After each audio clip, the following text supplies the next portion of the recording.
Today we're going to be introducing React hooks. To start out with this, I just want to, this will be kind of like our normal lectures. So go ahead and just ask questions in our channel here. And yeah, this will be fun. This is going to be kind of a paradigm shift from what you've learned the last few weeks. So if you don't want to spend a lot of mental capacity to like really go in depth and learn hooks really well while you're busy learning Redux and getting ready for build weeks, that's totally fine. This will just be kind of a fun evening, a quick introduction to the different syntax and the different way of building a component. If you do want to jump in and learn it, then this will be a good chance for you to spend some brain power and energy to learn React hooks. So to start out, we can close down that counter.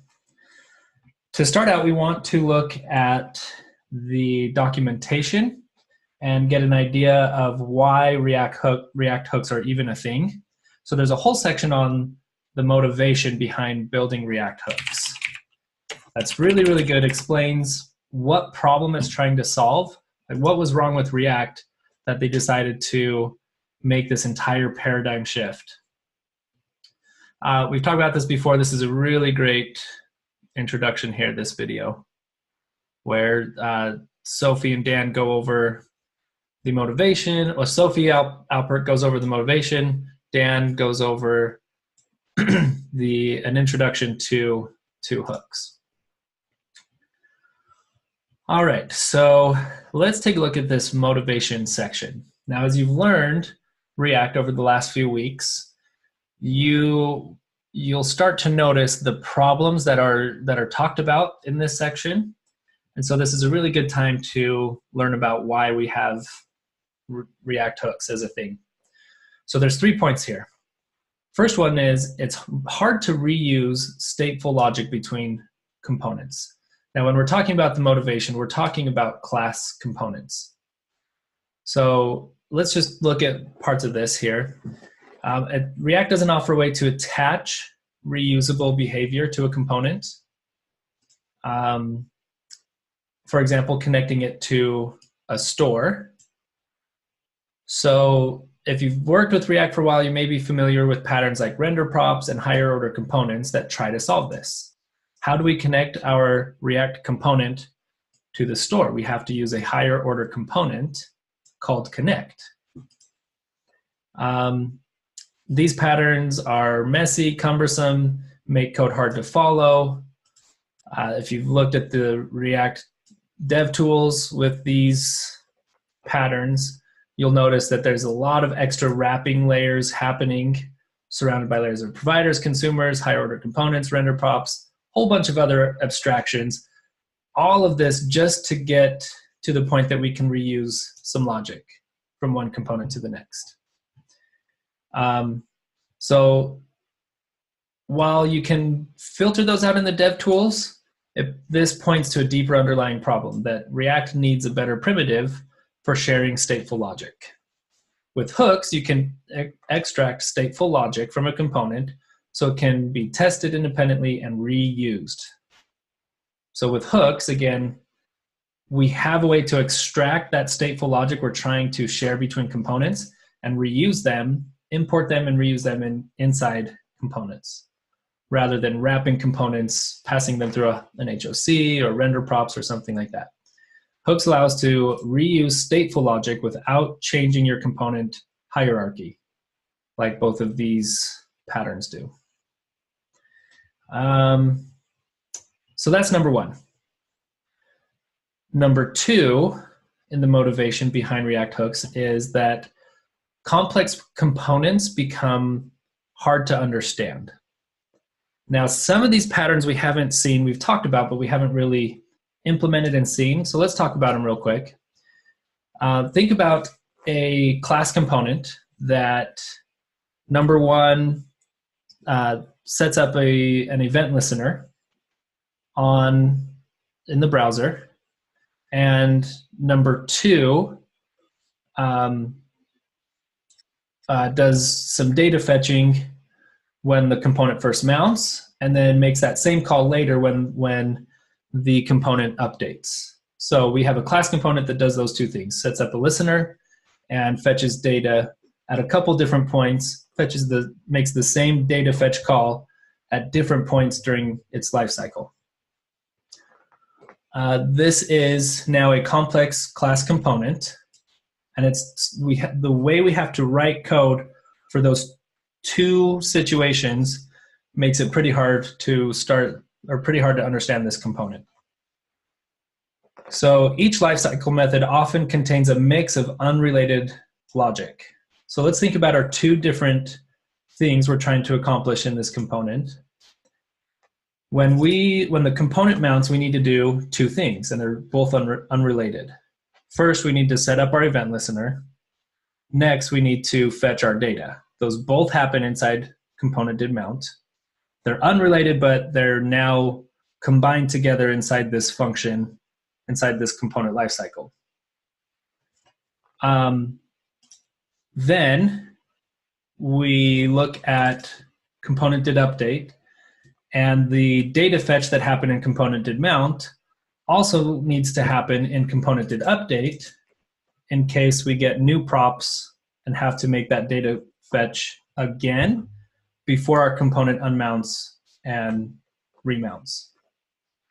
So all of a sudden in component did mount, we've got 2 unrelated things happening. And then in component did mount and component did update, we've got 2 related things happening in 2 different places.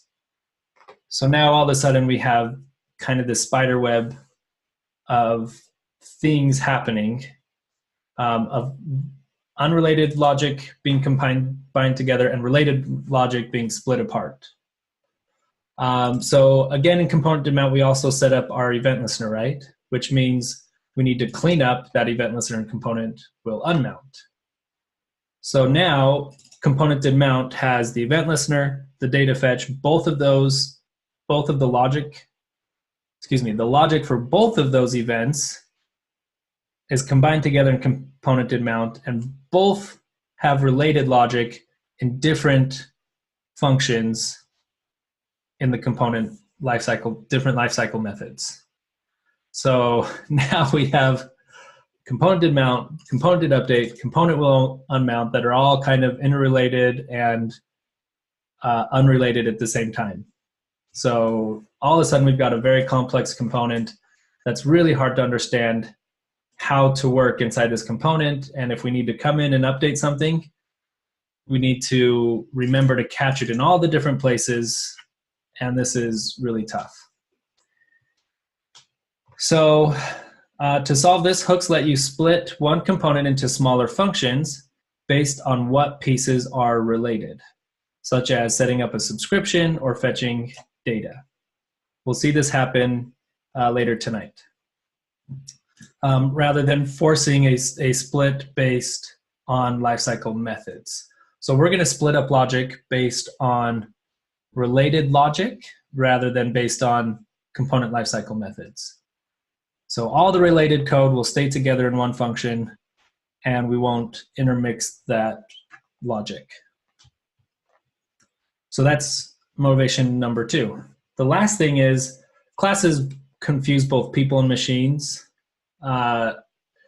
You have to understand how this works in JavaScript, which is different than how it works in other languages. It's really hard for new developers to truly understand this keyword. You have to remember to bind event handlers. So we use arrow function syntax, so that we don't have to bind our functions. But if you didn't use that syntax, you'd have to remember to bind everything. So there's a lot of classes are just strange in JavaScript. We don't have true classes in JavaScript. Other programming languages have true classes. A class in JavaScript is really just an object with some special features to it. So they confuse both people and machines. By the time that our code goes through the compilers, it actually just kicks out a function anyways, and you don't even end up with the class when it makes it to the browser. To solve these problems, hooks let you use more of React's features without classes. So this part of the motivation is, if we wanted to solve these first two problems, the React team realized that we needed to move away from class components and just be able to use functional components. But as you know, there's a reason we have class components. If we need lifecycle methods, if we need state, there's a few different reasons we need class components. Well, hooks were introduced, and every feature that you would use inside a class component, you can now use with hooks and just build out a functional component. So, yeah, let's take a look at hooks then. So here is the API reference for our hooks. We're going to learn about useState and useEffect tonight, and we'll see if we get to the point that we want to use one of these other ones. But these are the two big ones that we're going to really talk about that kind of solve the two problems, the two main problems that we just discussed. We may get to a point that we talk about useReducer as well, but we'll just have to see with time constraints how far we can take this.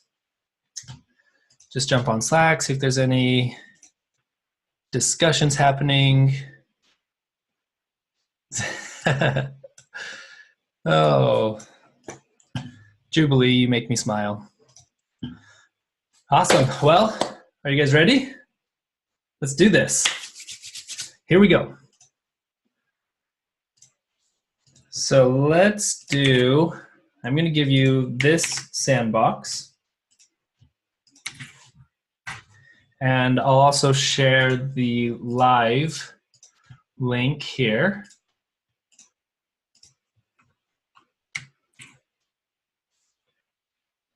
And you can follow along. If you don't want to follow along, that is totally fine. You can just sit back, relax, enjoy the party.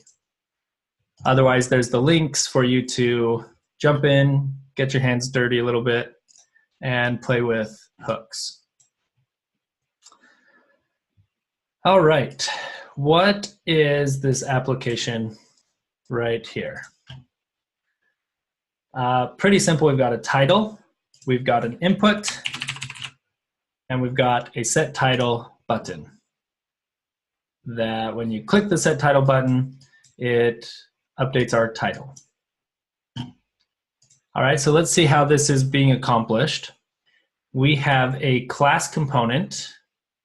In our app component is a class component. Everything's happening right here in one component. We're just going to stick to one component tonight to keep things kind of simple and contained all in this file. So we've got class, we've got two properties on our state. We've got title, input text. Already we can see why we went with the class component, because we've got these state properties here. So I'm just guessing that our title state is what's being displayed here. So if we go down to our render function, yep, there it is, this.state.title. And then our input is probably being controlled by this state property. So yep, value is this.state.input text. And when we type into our input, we're running this function here, which updates our input text on state.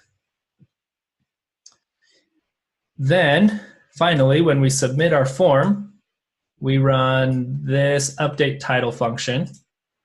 We prevent the default, and we run set state. We set the title string right here with whatever is inside our input. And we could do something like input text and clear that out as a string. Heyo, as an empty string. Awesome. This is all stuff we've seen before. Pretty simple now that we've been through the first 4 weeks of, I guess, pretty much the entire React unit now, right? So yeah, so let's take a look at, let's build this out with hooks so that we can move away from this class component here.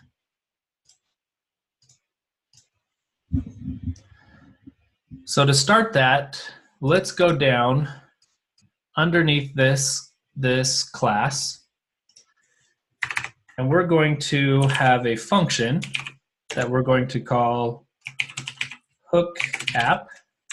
Hooks app. Yeah, hooks app. All right. This is a component, so it could take in props if we wanted to. We're not actually going to pass any props right now, so we're not going to worry about that. And we're going to return some JSX. So let's go up here and let's just pull all of this JSX right down into our functional component.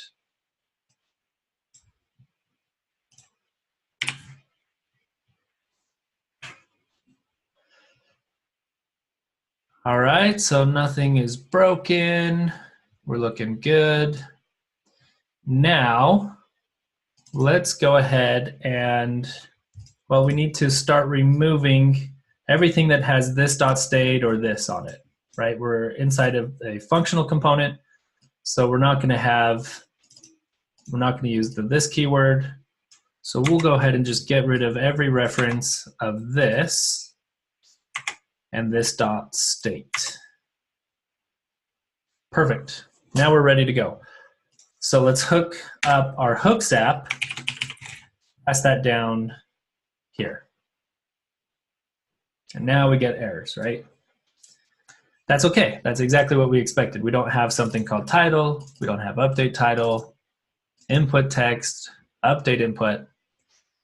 So let's go ahead and add some of these things. We know we want a title. And I don't know, for now, let's just say, I am a title. Okay, so we've got that. This is obviously going to change in just a minute, but we've got a title. Update title looks like a function. Let's create a function here called update title. And probably is going to take in an event, right? Because it's on our onSubmit. Runs event.prevent default. And we're going to say console.log. What is happening? Right? We're not sure what's going to happen inside here yet, so we'll just stick with that for a second. Input text. This was on our state object. Let's go ahead and make a new const up here for input text. Just call that an empty string. And then we've got update input, which is also a function.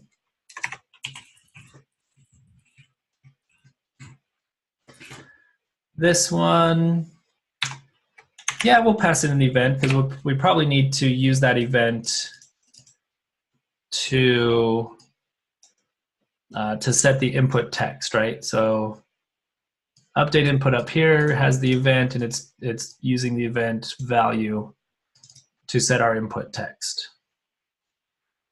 So we'll pass the event in here as well. And we'll just say, what is next? Perfect. So now we've got a working app. No, it's not working. Well, we've got a lot of console logs going on. But we don't have errors, so that's good. So now we're ready to use hooks to build out our component state and be able to update that state. So let's take a look at these real quick and just kind of think about what is happening, what we want to accomplish here. We understand this part pretty well. This is really similar to what we see in the class component above. We kind of understand what's happening here, even though we don't know how this is going to work. So we kind of understand that this is going to be state properties in our component. And both of these functions, if you notice, are going to update one of our pieces of state. So update title is somehow going to update this piece of state. Update input is somehow going to update this piece of state.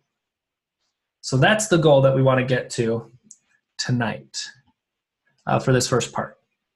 So let's go take a look at our hook API reference, basic hooks, and look at this. We've got the first hook here is useState. And I would bet you that that's the hook we're going to use for our pieces of state here. Remember, hooks were built to replace features that we get with class components. One of the features we get is state, right? And this was our state in our class component. We've got a useState hook here. So let's go ahead and import our useState hook. Oh, right there, it's already imported. So up at the top, we would import this. I just hadn't deleted it out of the app when we started, but it's here, yay. Now let's take a look at how to use it.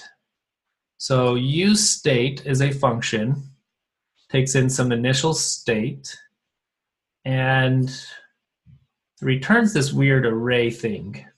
Let's talk about this array. We've talked a little bit about destructuring on objects. This is actually array destructuring.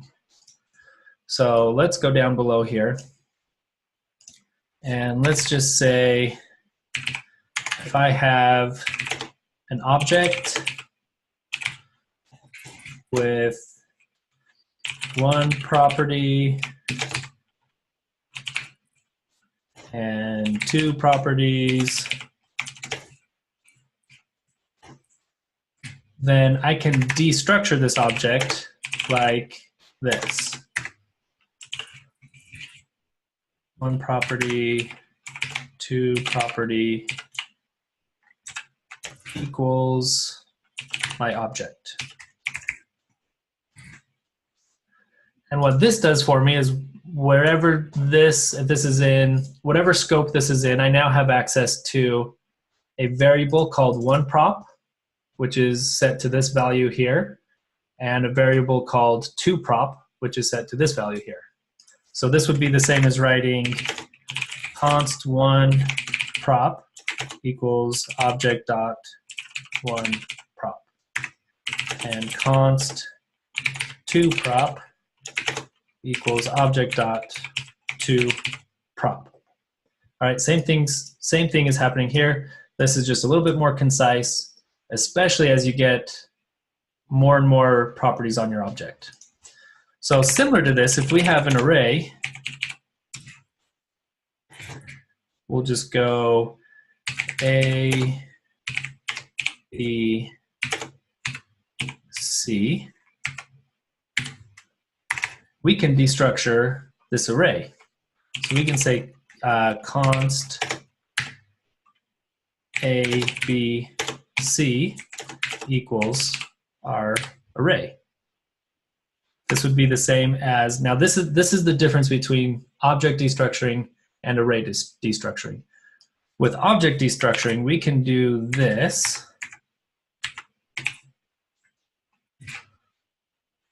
We can destructure them out of order, and it still references the correct property. So oneProp will still reference this. toProp will still reference this. However, with arrays, we don't have these values named in key value pairs, right? So we have no way to reference the second object here. So the order when we destructure an array really matters. If we were to do, so doing this is the same as saying const array at 0, or let's see, const a equals array at 0, const b equals array at index 1, const c equals array at index 2. All right, so now we have a variable that has captured the values of this array. Same thing here. This array, this variable a is capturing the first element from this array. This variable b is now available to us with the value of the second because it's in the second place in this destructuring array. If we had done if we'd done this, B, A, C, then it would have switched those two values. B is now capturing the string A, and A is now capturing the string B. Okay, so with that in mind, order is important. This is how we destructure an array. Let's go back and look at the useState hook. All right, so we've got a variable here, a function here. Our function is being called, so it's going to return something, and this is going to evaluate down to an array. And that array is going to have two elements on it. One element is going to be our piece of state, whether that's a string, number, object, function, whatever. We're going to have a piece of state that comes from this useState function call. If we pass something initial in here, you don't have to, but if we do end up passing initial state, then that state will be captured here. Then we have the second element that's returned from this array is a function. So we are creating, with this line here, we're creating two variables inside our component, one called state, so const state equals this array at index 0, const set state equals this array at index 1. So again, this array is returned with the initial value as the first element and a function to update this variable as the second element. It'll be a little bit easier to see when we put it into our code. So let's do our title first. So I'm going to block that out. I'm going to say const an array. We're going to call it title. Let's just call it title. Because that's the piece of state that we want, right? That's what's being rendered right down here. So now we have a variable called title, just like we had done right here. Then we're going to, the convention is to take whatever you call this piece of state, and the function is called set whatever you called this piece of state. So we're going to say set title equals useState, and let's go ahead and pass in this same string here. Voila! We've got our title from our state object. What? Let's try this. We've got our title. We have a function to update our title. Let's update it. This isn't exactly how we're going to do this. We'll change this in a minute, but just to see it working, we're going to do this. So inside our update title function, we're going to call set title. So when we click this button, I just pointed to it as if you guys can see me pointing to my screen. We're going to push this button, which will run this function, which will run set title And let's say it's working, it's working.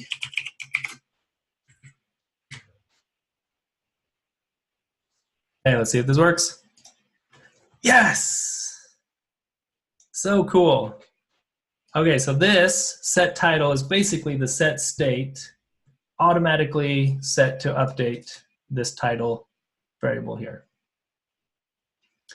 But again, this isn't really how we're going to do what we want yet. So let's just wait here for a second and let's work on our input text now. Do you guys want a quick break or do we want to keep going? You tell me what you want to do.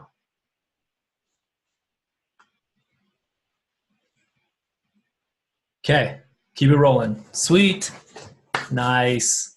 I feel there's social pressure now that if anybody were to say, let's take a break, they would feel shamed. But we'll keep moving. All right, so there's one piece of state. Let's create a piece of state for our input text. So we're gonna call this, keep this called input text and set input text.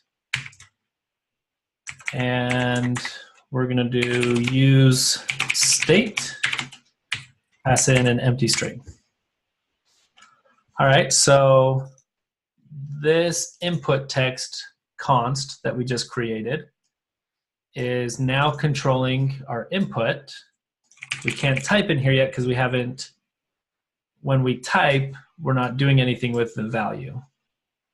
So what do you guys think is going to go inside here in order to update our input? You guys help me out with this one.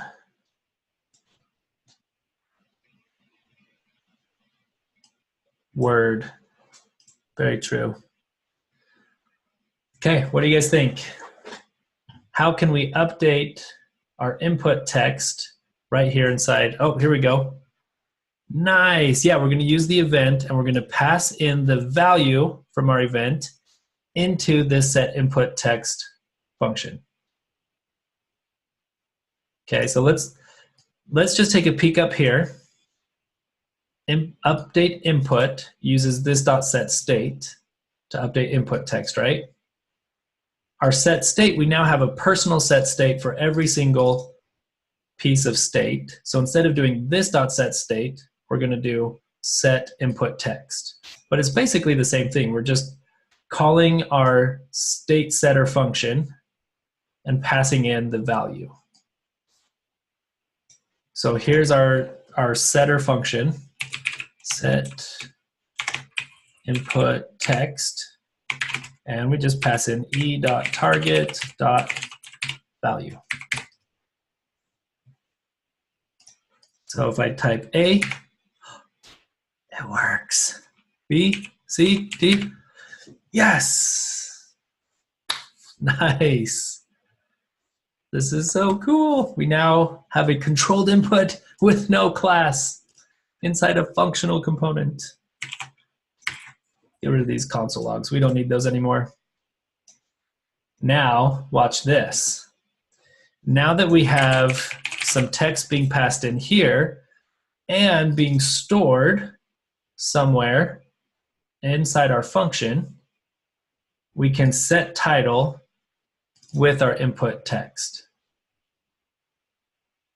So here's our input text. We're going to grab that value, which is whatever we type in. We're going to pass it into set title. So when we click set title, it will grab that text and set our title with input text. Booyah! Nice. And how can we clear out our input text here? What are we going to do to clear this out? Oh, yeah. Skylar's on it. Let's just run both functions here. Booyah! There we go. That is so easy. So less crazy than trying to deal with this keyword and state objects and running set state. But we're not done yet. As you know, we can write this update, this change handler function in such a way that it can handle multiple inputs, right? We could do e.target.name, and now we've got one function to handle multiple inputs if we want. So let's see if we can think of a way to do that with hooks. It's going to be a lot harder with hooks. We don't have something like this to help us out. So to do this, to get this functional component ready to do this, I'm actually going to create my own custom hook. Yes, that's a thing. You can create your own custom hooks. I'm going to create my own custom hook that's going to be a, I don't know, we'll call it a use form hook or use input hook. And I'll use that multiple times in this component to control multiple inputs. So let's go take a look at this real quick. Building your own hooks. There's a whole section on this. Let's see. Extracting a custom hook. All right. Are there rules here? So its name should always start with use, so you can tell at a glance that the rules of hooks apply to it. So real quick, it's good to know the rules of hooks. First of all, only call hooks at the top level. We don't call hooks inside loops, conditions, or nested functions. If you want to read a little bit more on that, you can go check out this in-depth explanation below. Only call hooks from React functions. Don't use them from regular JavaScript functions. So just call them from React components or from custom hooks. Yeah, so those are kind of the two big rules. Don't nest a hook inside any kind of loop, inside any kind of if statement, or inside another function that's inside your top level function. They have to be called at the top level. There's some very specific rules why this is, and it's kind of, it's what those in the industry that are kind of against this new hooks idea, this really rubs them the wrong way. But it is what it is. We have to innovate, we have to change, so. And yeah, don't call this from just some utility function. If you need a hook, it has to go inside a component or a custom hook. All right, so again, as we were told here, we're going to name our custom hooks with the use word. So let's go below hooks app down here. And let's build a function. We're going to call this use input.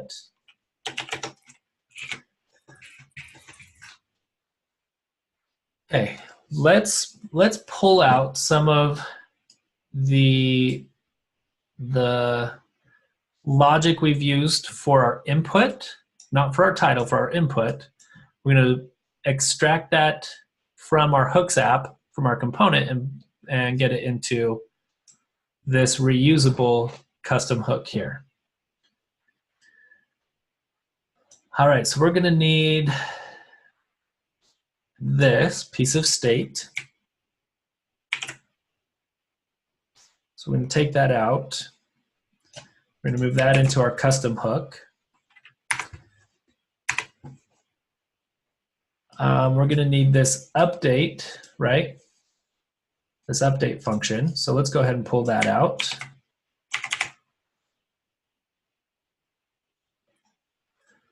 And now we've got a couple couple issues happening, right? We've got some things that are undefined. So our input text is undefined and update input is undefined. But these are just inside a JavaScript function, right? So if we return these two things, input text and update input, then we can come up here and we can say const input text and update input equals use input and invoke it. So let's see. I think we're going to get in trouble here, right? If we try to set our input text. And yeah, let's just comment that out and let's see if this works. Yo. There we go. This isn't a hooks or React specific concept.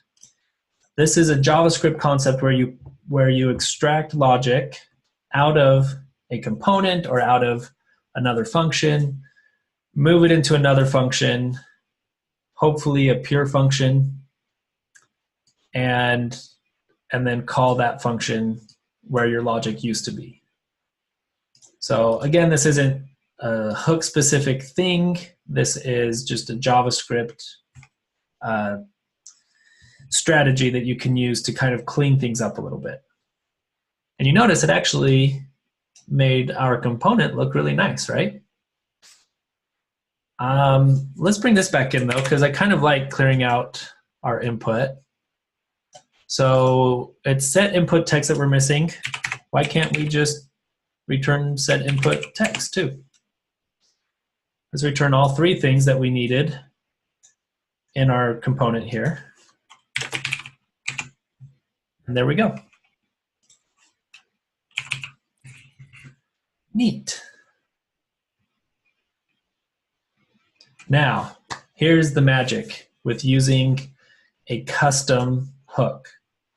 We can call this custom hook again, and we can get all of these properties again by calling this a second time, and they will all reference their own personal state. So we'll call another instance of this, which will create another instance of this piece of state for that single instance of the useInput function. So if we wanted to do this, and we wanted a second input here, then we could do, well, if we want to do this, then we're going to have to kind of name things a little bit weird here. So remember how we were talking about array destructuring, and it wasn't the name that matters, it's the position. So if I do X, Y, Z, X still calls that first array, the first item in the array. Y calls the second, and Z gets the value of the third item. Where we can't really do that, we can't, I mean, there's a way to rename things while you're destructuring this, but it's not as elegant looking. So instead of returning an object out of here, let's return an array like this. And let's say, so that means we have to come up here, and now order matters, right? We have to make sure that our input value is first, our update function is second, and our set input text is third. Now with this, there's not really a set pattern. What I'm describing here with hooks, there's no really, we're still in discovery land. There's a few patterns emerging, but a lot of the kind of accepted patterns are going to be coming out in the next few months, over the next year. Now, as we add 2 to the back of these, then we now have const input text and const input text 2.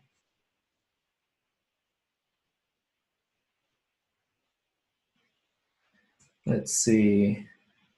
There is a question came in that we'll take a look at just a second. Input text 2 is going to control our second input text.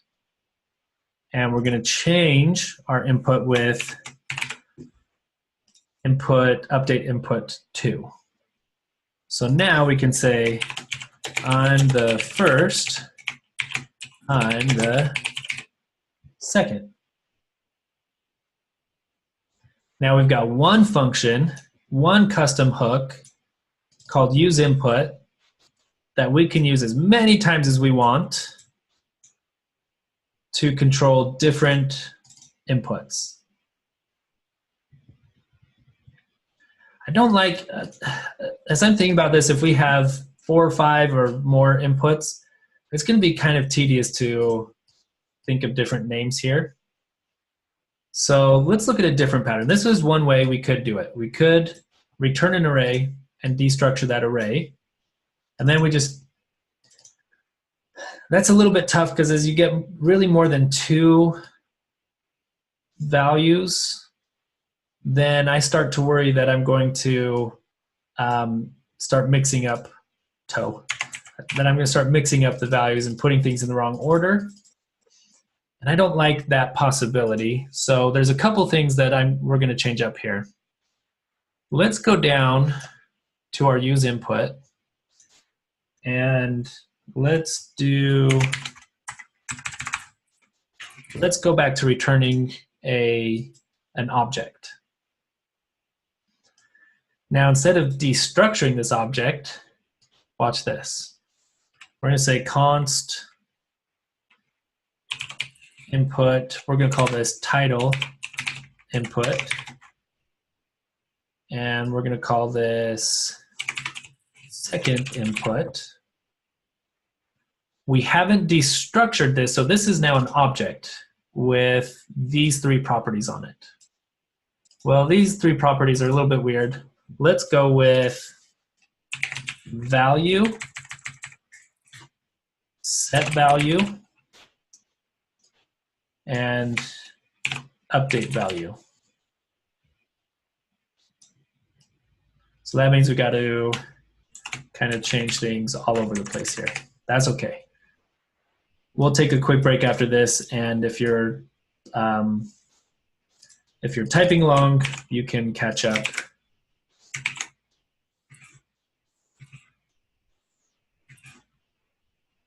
Okay, so we've got our 3 things here. We've got value, set value, and update value on this object that's being returned. So let's go up here, and we need to update our red squigglies here. So if we set our title, we want title coming from title input. Well, title input is an object with a value, so we want the value for our title, right? So we're going to say title input dot value. This is no longer set input text. We want to clear out our title input. So we're going to say title input dot, let's see, what sets our value? Oh yeah, set value. Dot set value. Okay, our value for this first input is title value dot, or title input dot value, and the on change is title input dot update value. So our update value takes in that event that gets passed in with the onChange and sets the value of our input with the event. So update value is what we want to call here inside our onChange. Now this second input, we're going to control the second input with second input dot value, and it's going to update with second input dot update value. Okay, so with that small change that we made where we kind of renamed things, we returned an object, and we're just capturing the entire object with one const, that feels a lot cleaner to me. Again, these are not patterns that are established. These are things that are emerging, and eventually things will shake out and we'll have kind of some set patterns that you can follow. But for now, we're in the Wild West. You get to do what you want. So let's make sure we're still working. Still working. Yay. Hello. And we don't have a way to clear this out. Okay, that's our first example. We're going to start in just a minute with another example. Let me take a look at questions here. So useState, a default and useInput, is a custom state that could be named anything. Yes. Yep, useState is already named and used by the React code, and that's why we imported it here. useInput is a foobar banana name. We can name this whatever we want, whatever we name our custom hook down here, we have to use that name when we invoke it, obviously up here. Good question. Cool, so let's take a quick break, just we'll say 3 minutes, and then we'll take a look at our next example.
Okay, welcome back. Are y'all having fun yet? Oh, this stuff is so cool. I'm so excited about hooks. You guys, well, you do know. You do know. I was going to say you have no idea, but you do. A couple things came in. So do you know why they use a destructured array for assignment here? You get the feeling that was answered somewhere. Yes, yeah, perfect. So as Brandon said, it's so you can name it whatever you want. So we can name this title just really simply. We could do that with destructuring an object, but it's just is more work. So it's good to bring up though, because remember with destructuring an array, order is important. So the value of your state piece is the first thing in the array, and the setter function is the second thing in the array. So if we tried to do set title and title, that wouldn't be good. That would be unadvisable.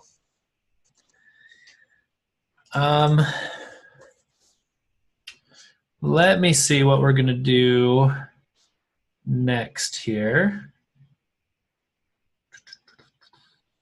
Okay.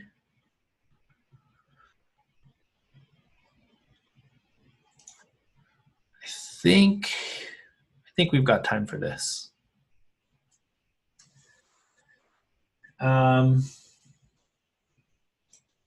Let's take this app here.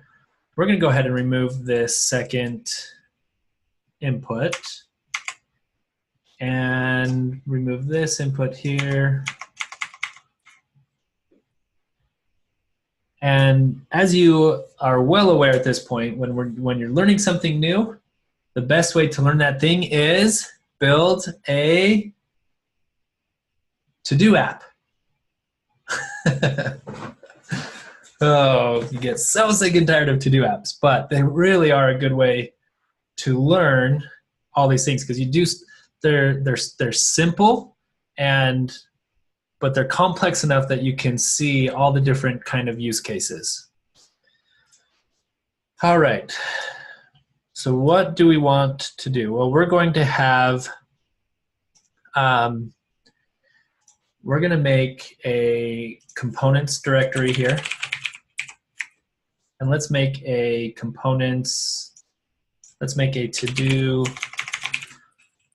list.js component. And this is going to be a pretty standard to-do list.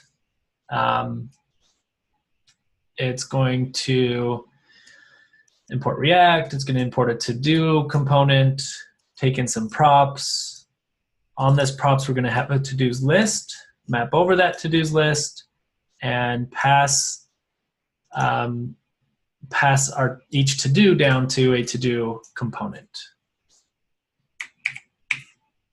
So let me give you this code here. Let's wrap that in code.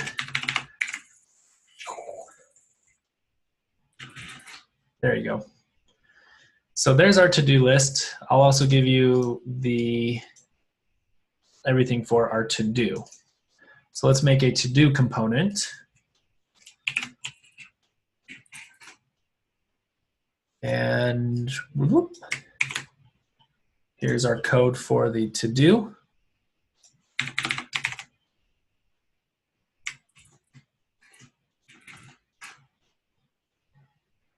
Okay, and you can see for this one, we need a to-do CSS file. I'll give you that too. We've got some CSS stuff going on here. So when our to-do is completed, then it gets the line through text decoration. So when we click on a to-do item, we're going to toggle that to-do to completed and pass in the ID of the to-do we clicked on. And we've got props.todo.task. All right, so let's make our to-do.css file. And oh, all it does is this. I was expecting a little bit more. I don't remember when I first made this project, so there you go. Make a whole page just for cursor pointer. Okay, is there anything else we want inside here? Nope, I think we're good. So let's go to our app. We're gonna go to index.js, and we're gonna stay inside our hooks app here. And I'm just gonna leave the title. We'll leave everything in place here that we already made and practiced with, so we're good with that. Let's make a to-do list custom. Well, let's see. Let's do this up here again, and then we'll extract the pieces that we can into a custom hook. So the first thing that we want is we're going to say const. We're going to use useState again, and we want a to-dos list and a set to-dos function. I'm going to pass in some state here. So we'll call this to-dos to-do data. Let me grab that for you as well. You may recognize this data. It's copied and pasted directly from all of our to-do projects. Bake cookies and organize the garage.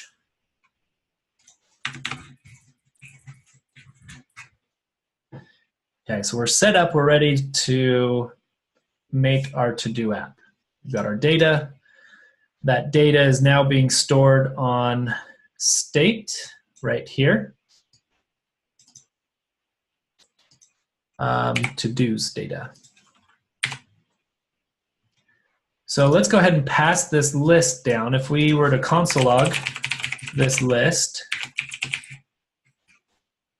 we would see our list of objects. Organize garage, bake cookies. So let's take that list and let's pass it down to our to-do list component. We need to import that into this file. So import to-do list.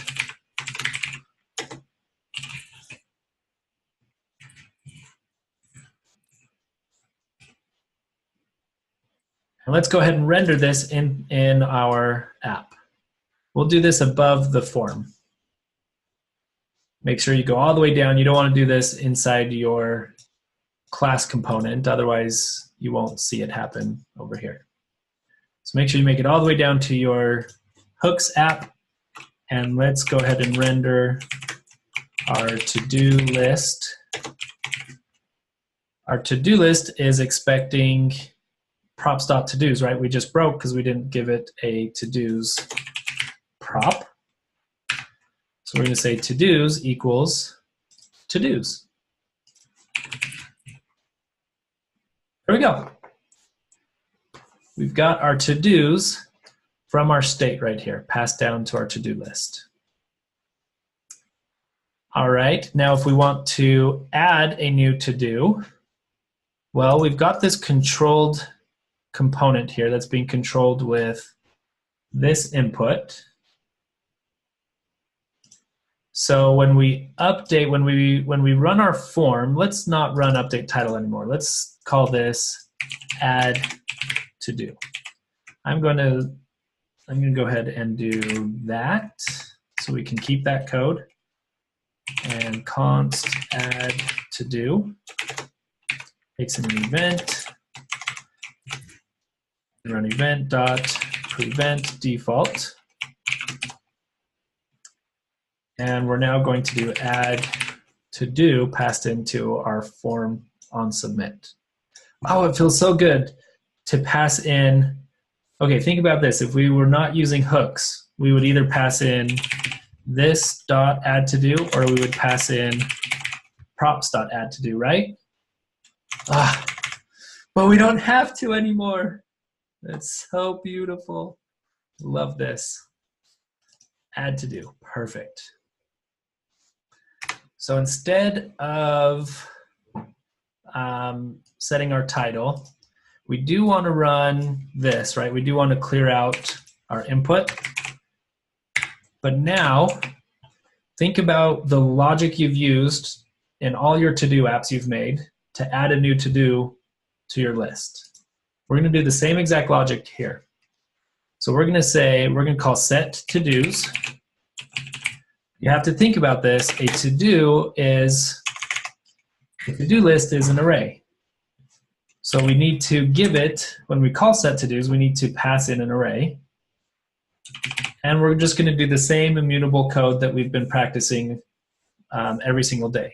So we're going to pass in our old to-dos. And now at the end of the list, we're going to add our new to-do object here. Well, what's on our object? Again, we've got task, ID, complete. In fact, let's make a new to-do object outside of this function call. I think it'll just look better than trying to fit an object with 3 properties right here. So let's say const new to-do equals a to-do list. Our task is this string that we have in our input, right? Which we have on title input.value. So our task is going to be title input.value. We should rename this. Let's rename this to-do input.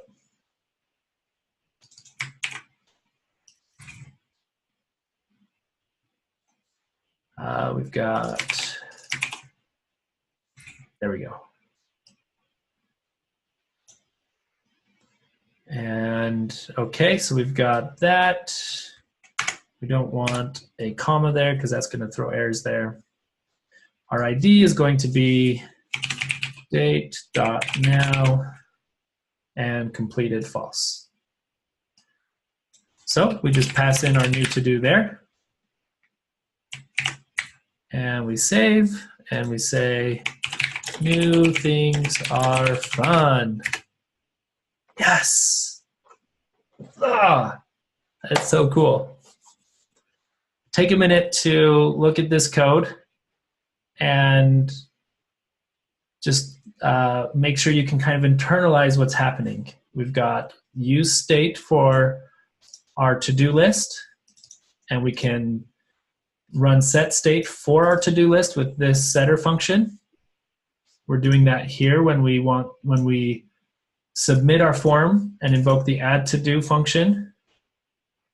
We just pass in a brand new array, and that gets that new to-do item gets added here. So yeah, take a second, catch up if you're trying to code along, and see if you can kind of internalize everything all this new stuff that's happening.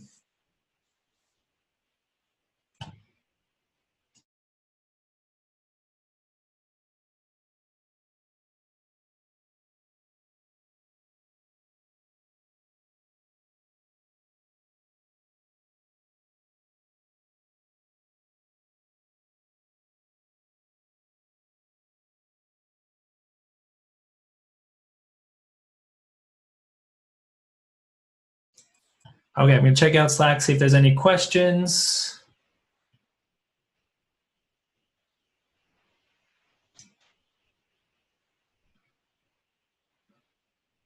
Oh, yay, Alan. Okay, I was just making sure that wasn't a thread off of what we were doing. Okay, if you've got questions, go ahead and drop them in our channel here. We'll keep moving though. We know that we want to be able to toggle to-dos, right? So let's build a new function, const toggle to-do. We don't need the event, but remember we're passing in the ID. We're going to pass this all the way down to our to-do component, and we're going to invoke it and pass in an ID. So we're going to say ID. And we don't need prevent default. We don't need to create a new thing. But we do need to run set to-dos and create a new array. So when we want to, we don't want to add a new value. So the spread operator is not really going to work here. Remember, if we want to, we're going to loop through our to-dos array. We're going to look at one item at a time, compare the ID to this ID that's being passed in, and just toggle that one feature. So let's do set to-dos, and we're going to say to-dos.map, which is going to create a brand new array for us. We look at one to-do at a time, and we'll say if to-do.id equals the ID that we pass in, then we'll return our to-do and toggle completed.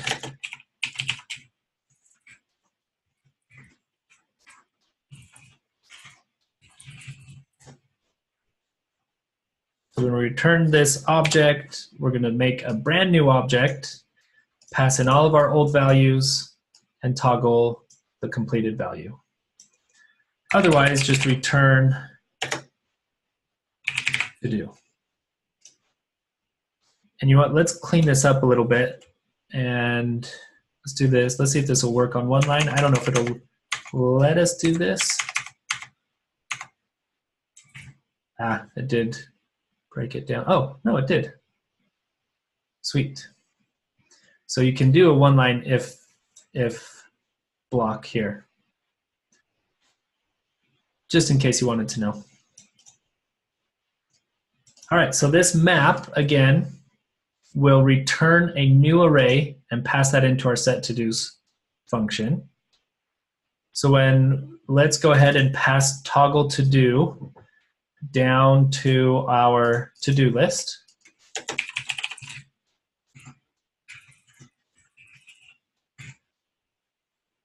And let's make sure that's going all the way down. Oh, handle toggle complete. Okay, that's what the prop is called.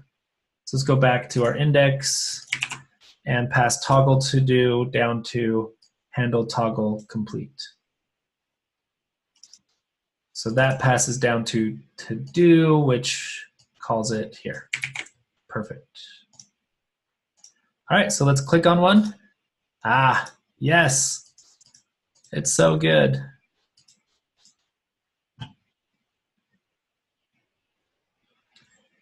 So we kind of have a problem here, though. This problem is that, let's take a look at our app now, our app component, hooks app component.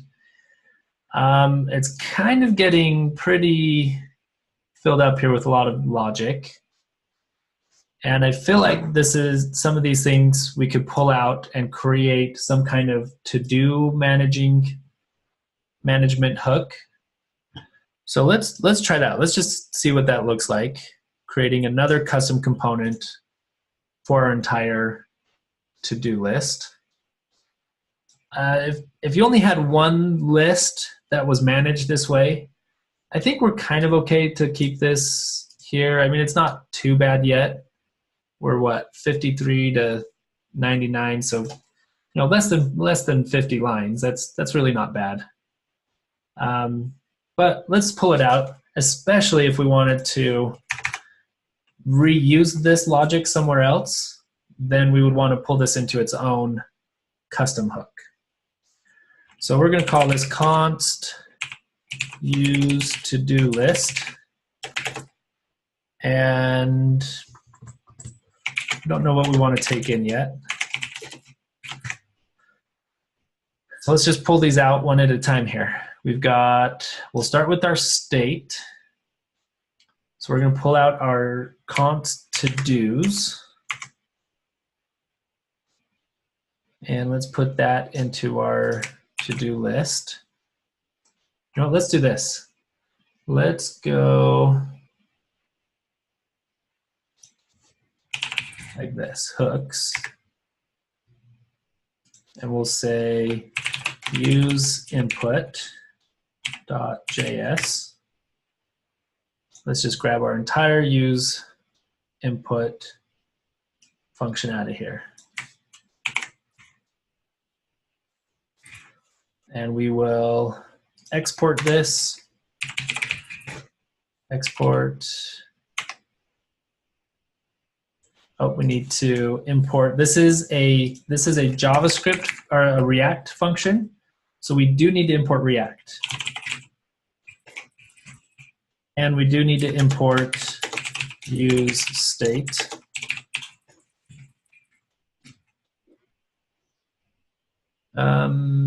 Maybe we don't. Let's try it without. Let's see. Maybe we don't need to do that. I think we're going to have to, but we'll see in just a second. Okay, so we're exporting this as a named export. So we'll import it with curly braces. So this, yeah, I think I would do this. I think this would go above components. Now I'll do it below our components. Import use input from /hook/useInput. Okay, then let's create a use to-do list.js.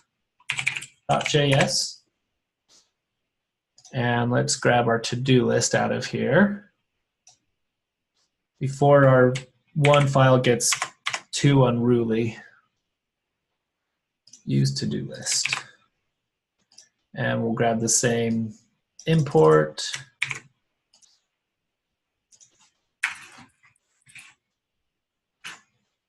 And we will export out of there. All right. So we've got those. Let's import to-do list, use to-do list. Now what would be really cool is if you put an index.js file into this hooks, then you could just do use to-dos list, right? That would be awesome. And then you would just do that.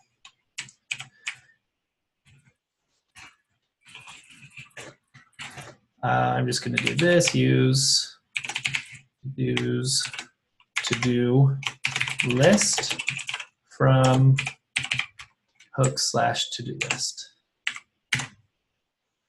Okay. Let's go fix these errors, then we're going to see if we need React here or not. So let's go down here. We still need to extract a little bit of our logic out of here. Let's go ahead and remove this function, our add to do function. And let's pass that into here. And let's return these two things. So we're going to return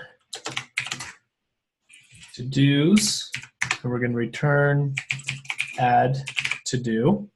All right, so we've got a couple things happening here, right? First of all, we don't know where we're getting our data from. We don't know how to initialize our to-dos data. But what we know about functions is if we need some data here from an external source, when we invoke this function, we can maybe pass that in as an argument. So let's try that with both these. Let's try that with our input value. So we've got, yeah, let's just pass our input in here.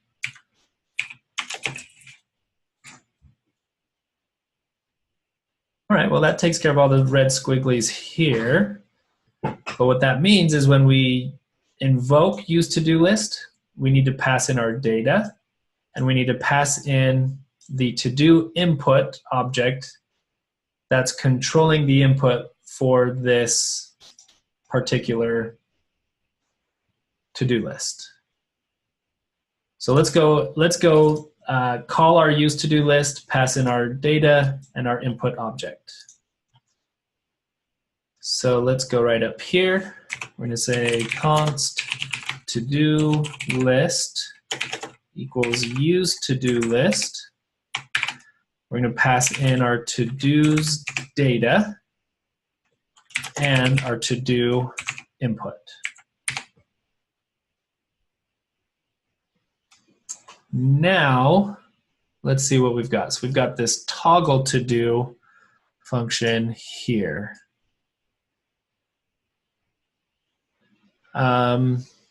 Let's go ahead and move this into set to-dos, to-dos.map. Yeah, I think this could go into our hook as well.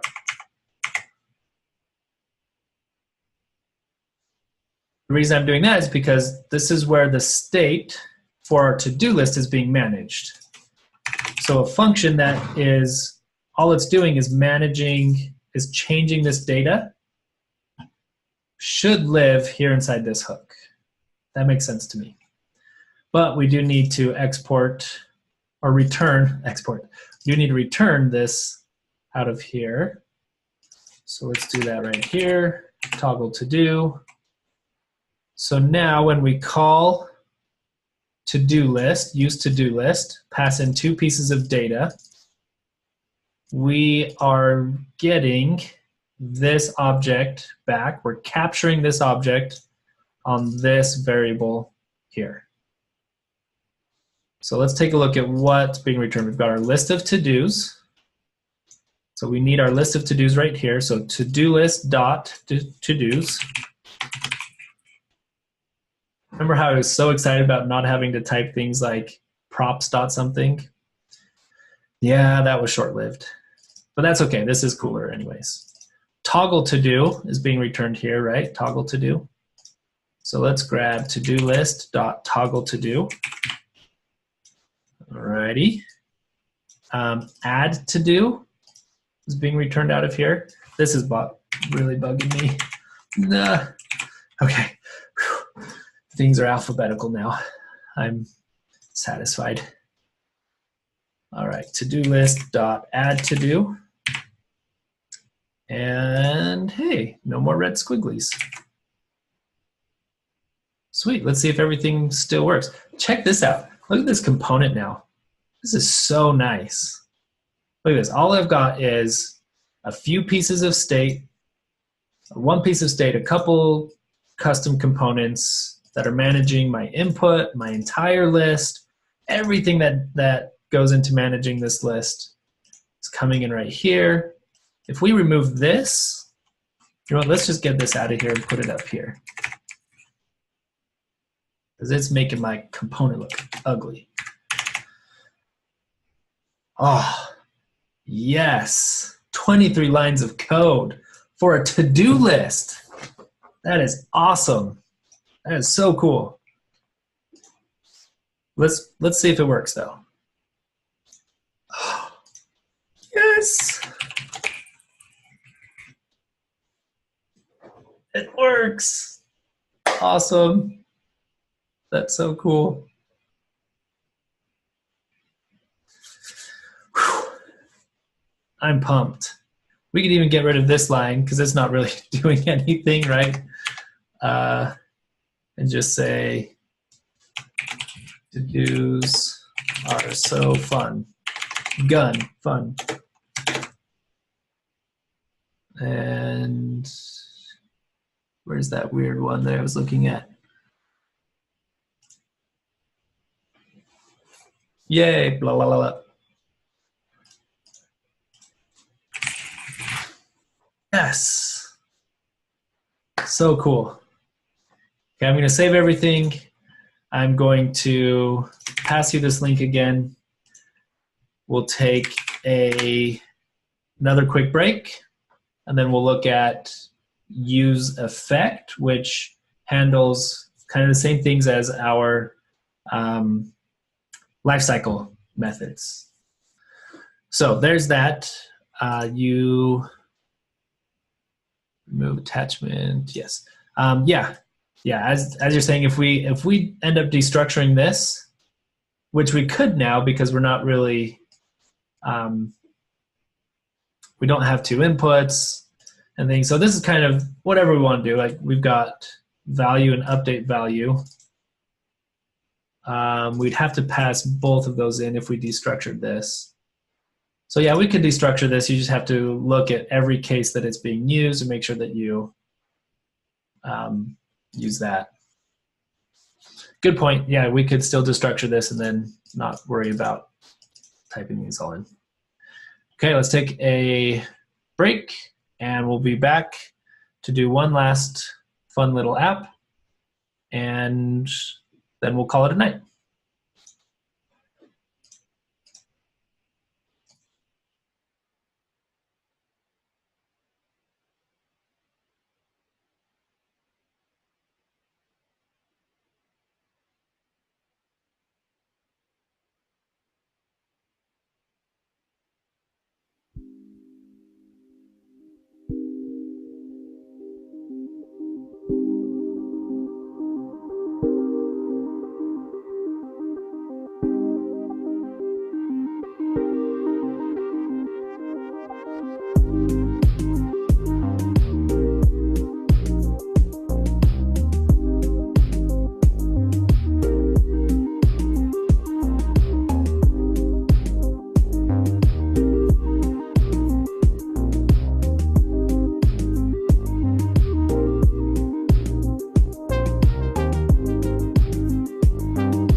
Okay.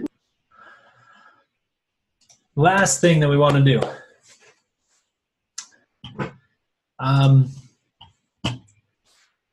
We've had a really good chance to look at useState and custom hooks. Let's take a look at useEffect. The couple of these other ones, I mean, all of these are really good. So useContext.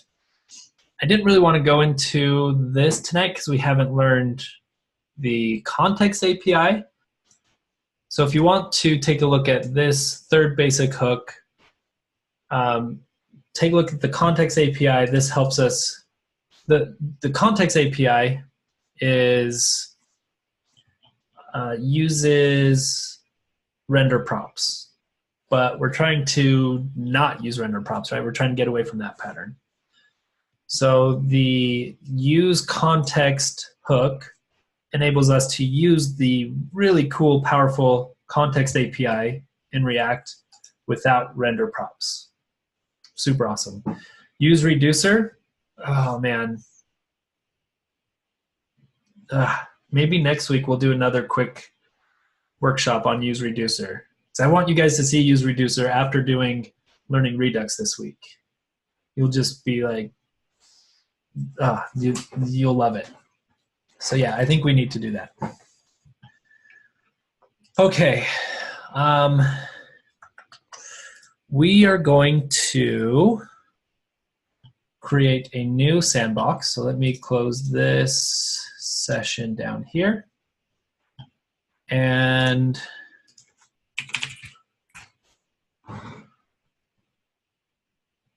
we're going to start a new sandbox.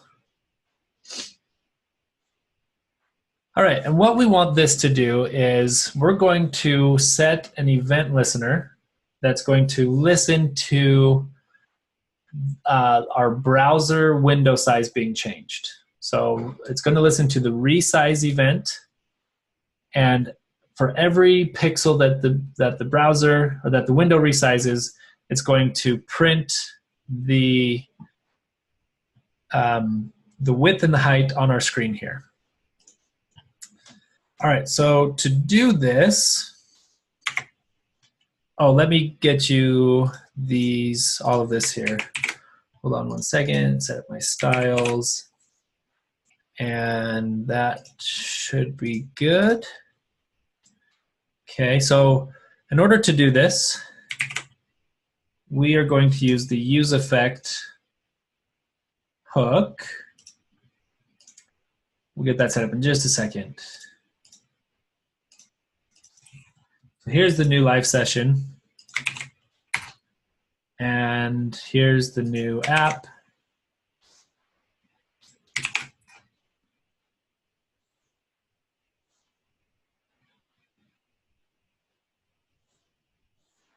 There we go. So live session on top, there's the Code Sandbox app there. All right, so what do we want this to do? We want this to print out a paragraph. My tab's not working, how rude. Class name is going to be measurements.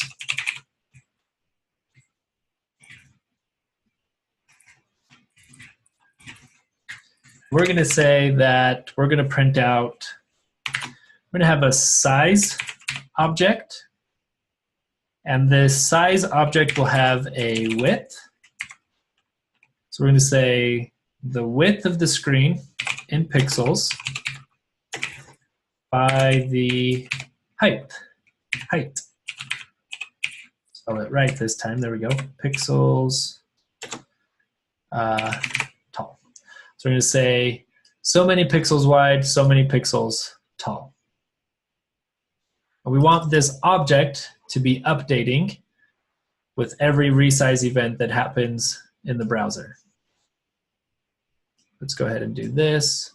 All right, so to start out, we've already got some red squigglies here. Let's just make a size object. We'll just do that. So for now, we know at some point we're going to have an object passed into this variable here that'll have a width and a height property. And then we'll get some numbers on our screen. Okay, so to do this, we're going to create a custom hook called useWindow window size.js.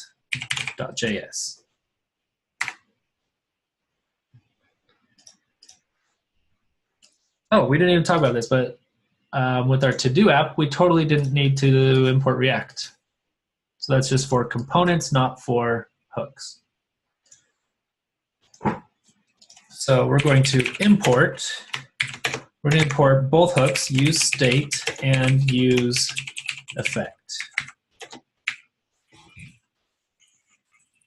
React. Now we're going to have our function. We're going to export it as the default. We're going to call this one use window size. All right. So what do we want to do? Well, we're going to bring this function. We're going to import this into index, right? Import this one. We exported as the default. So now we're going to import it without curly braces.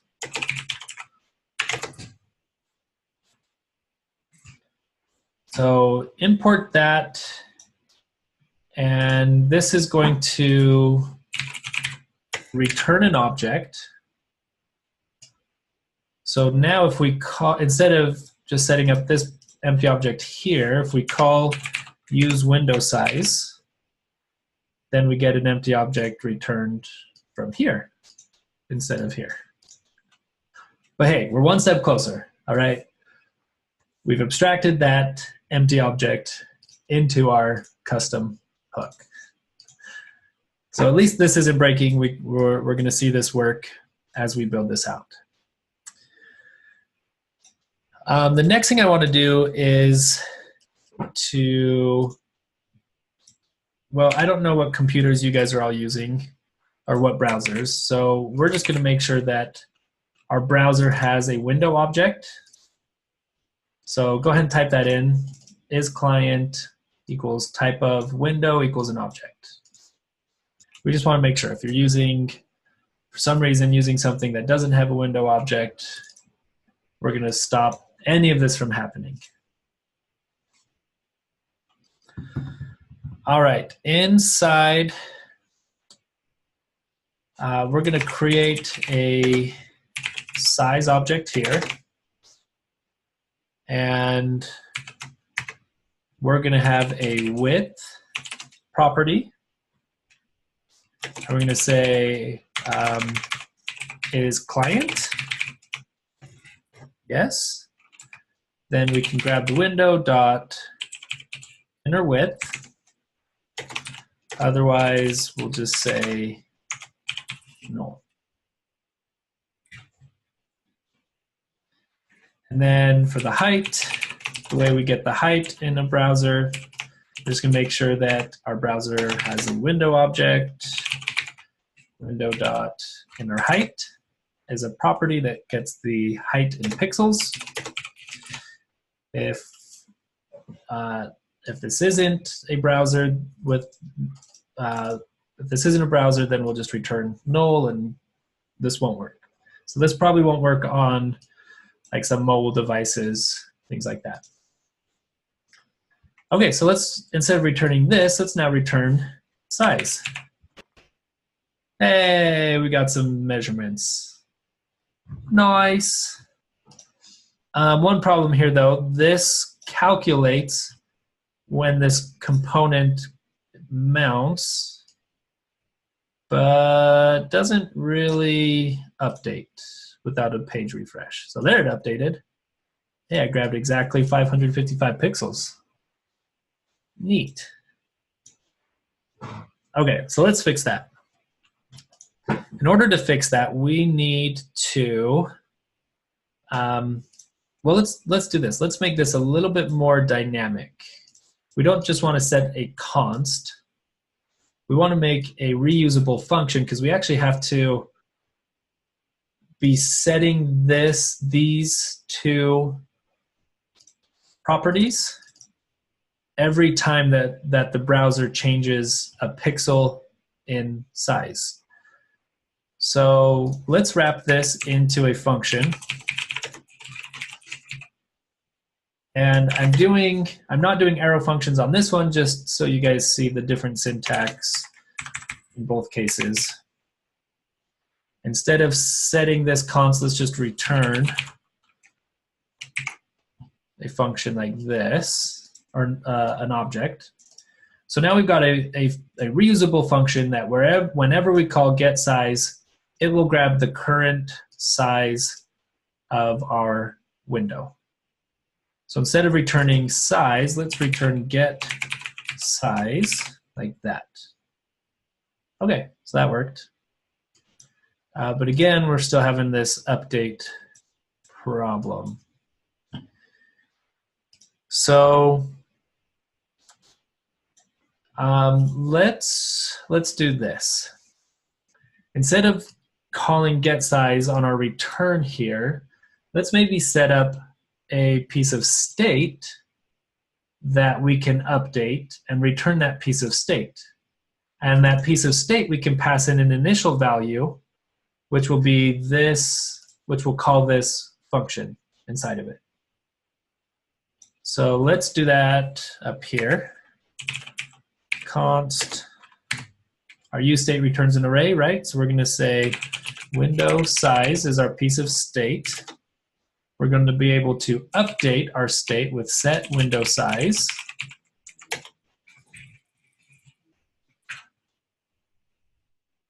And we're going to pass in this function as an initial value. Now, when we pass in functions to useState, we actually don't call the function. All right, so don't invoke the function here. useState will invoke it for you. So now instead of returning this, let's return window size, because window size is now, we now have a setter function to change the value of window size. This just calls this function once and won't continually call this function. So we want to use the state that is updatable, if that's a word. We're going to use this window size object to return out of here. And yeah, it still works. Now, the listener. The listener usually happens on component did mount cleaned up in component will unmount, right? Instead of using those two lifecycle methods, we're not in a class function anymore, a class component. We're going to use the useEffect hook. This is way different than the useState. I don't want you to think that all of these hooks are going to be implemented the same way, because they're totally not. They're all way different. So let's go take a look at useEffect up here. I'm going to click into useEffect, and let's just read a little bit about it. useEffect accepts a function that contains imperative, possibly effectful code. Well, what the heck does that mean? So the useEffect hook is where we're going to put any kind of side effects that might happen in a component. So what the heck is a side effect? We've talked about that with immutable code, right? This is different. A side effect in a component, well, it's kind of the same, but it's easier to think about them in these two different contexts a little bit differently. Basically, side effects in React components are mutations, any kind of subscriptions, like an event listener is subscribing to browser events. If you've got a real-time API and you're getting real-time data, like maybe a chat application, then you would subscribe to that chat real-time data coming through on that chat API. Any kind of log timers, so that that countdown app that I built for this workshop used a timer. I should have used hooks, but I totally made it a class component. And that timer I had to set in component did mount and clean it up in component did unmount. Console, or not console logging, other kind of logging things, those are all kind of side effects that we would put into useEffect. Also, API calls for now kind of happen in useEffect. However, that will completely change when React Suspense for data fetching gets released this summer. That's also another workshop that I would love to do for you guys. Whew, so many new things. Okay, so our useEffect is going to take in a function, and by default, that function that we pass in is going to run after every completed render. But you can control that. So by default, this function will run every single render, but you can choose to control that a little bit finer. And I'll show you how to do that. Also, if we want to clean up effect, we're going to do something a little bit different. So first of all, let's go ahead and set up our event listener. Oh, wrong one, this one. So useEffect, we know, takes in a function. And this is where we're going to set up our event listener. So first of all, we're going to say if this is not a client browser, then we're going to return false. We're just going to return out of this, nothing will happen. But if it is, then we're going to set up an event listener, add event listener on the window, and we're going to listen for the resize event, and then we're going to run a callback function. This callback function is going to be called handle resize. We're going to define that right here.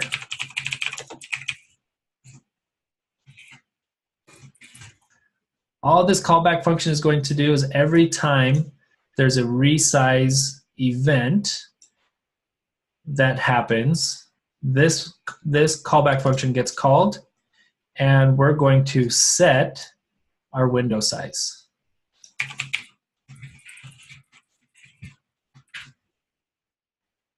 And we're going to pass in this reusable function to get the height and the width of our browser.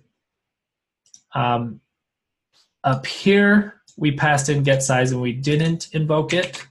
Down here, we pass it in and we do invoke it. Those are just little rules you're going to have to kind of memorize and remember which one happens when, or when you're supposed to do one or the other. If you throw an error, then try it the other way. That's really the best way to learn these little minute detail things, is throw enough errors that you remember it the next time. Okay, so we're really close. We're almost there. The problem is we haven't cleaned up our event listener. We need to have a way to remove our event listener. In a class component, that happens in component will unmount. Remember, I told you with useEffect, we can put both of our event listener, our add event listener, and our remove event listener together inside the same function. We can. There's a way built in to the into the useEffect hook to clean up an effect. So to do this, to clean up an effect, the function passed to useEffect may return a cleanup function. So let's look at this. We've got an event listener being added here inside our callback function, right? Our callback function ends with this curly brace right here. So before we end our function body, we can return something out of here. If we return a function, then we can clean up our subscription or our events.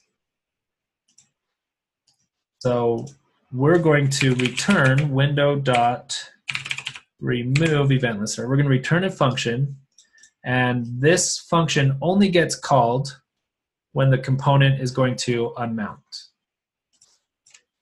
So there we go. Now we have our add event listener and our remove event listener right here inside the same function. And then we pass in the event and the callback handler here. What did I do? Window.remove event listener.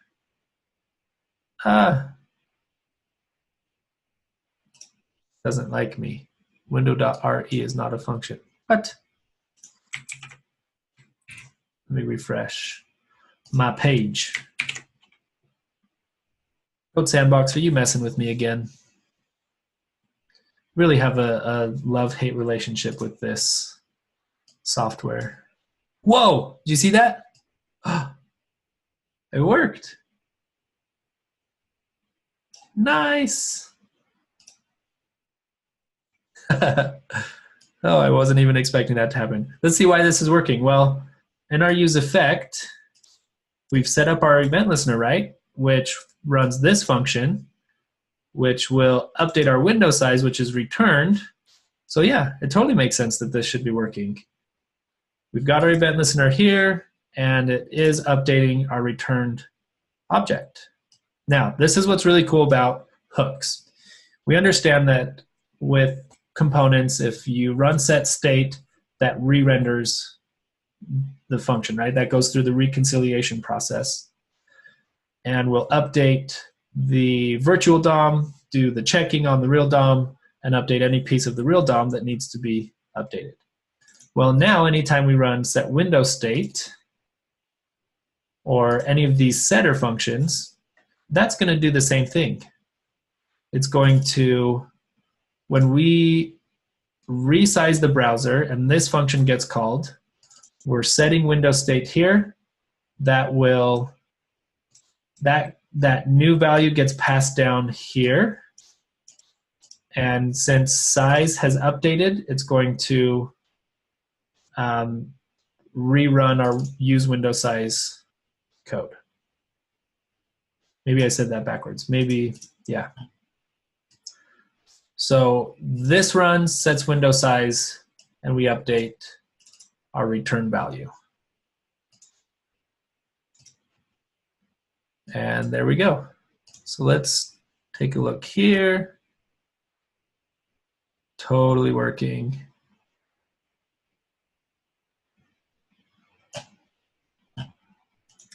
So a couple other use cases for useEffect, and then we will be done tonight.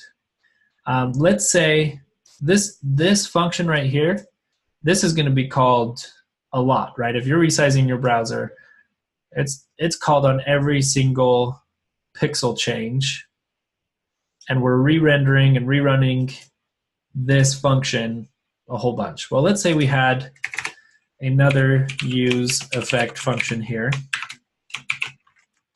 that was like maybe making an API call or something.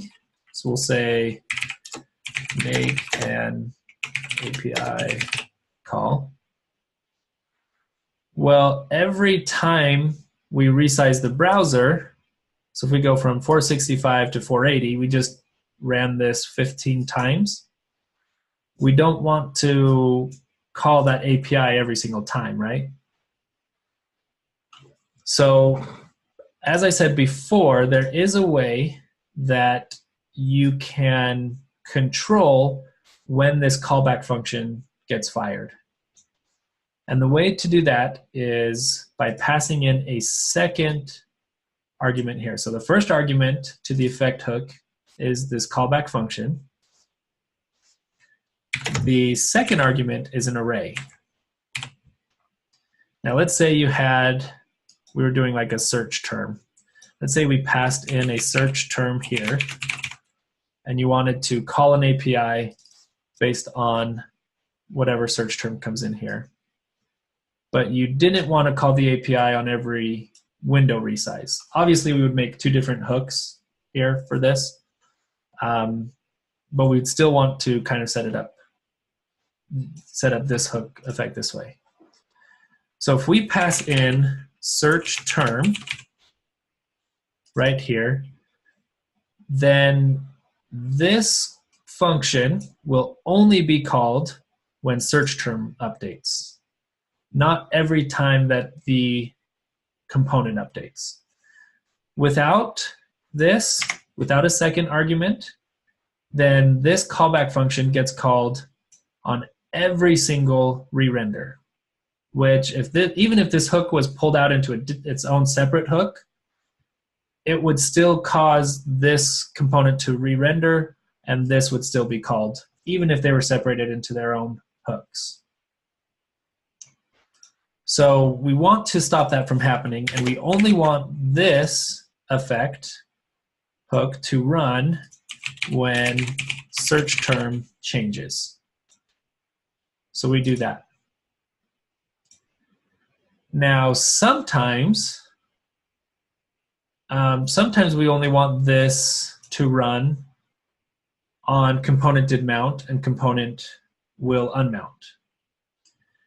So right now, this hook is running every time that component did mount runs, component will update or did update, and component will unmount. So basically on every single render from beginning to end, and it's got the return function. So this is going to do something on component will unmount. So this is firing. Actually, this is really interesting. Watch this. If we do console.log adding event listener, every single time we resize this browser, we're adding a new event listener. We're cleaning up that event listener, but we're going through a lot of unnecessary work in our browser. So watch this. Here's our console. Boom. So many event listeners just added and removed. A lot of extra work. Why? Well, event listeners are usually only added on component did mount. You only need to add it once, and then that event listener is constantly listening for that event to happen. And then you only need to remove it once when the component is going to unmount. So if we know that we can pass in some kind of value here, but if we actually just pass in an empty array, this will tell the effect hook to only run on component did mount and component will unmount. Now, if I refresh this, why did that not work? That should have worked. Curse you. Oh, because we're running that function. Dun, da, da. We need to pull this out and put it there. I don't know why I put that inside the function. That was silly. Okay, so let's take this away. Let's check out our console. When we resize, we're adding event listeners like crazy. There's a ton of them in here.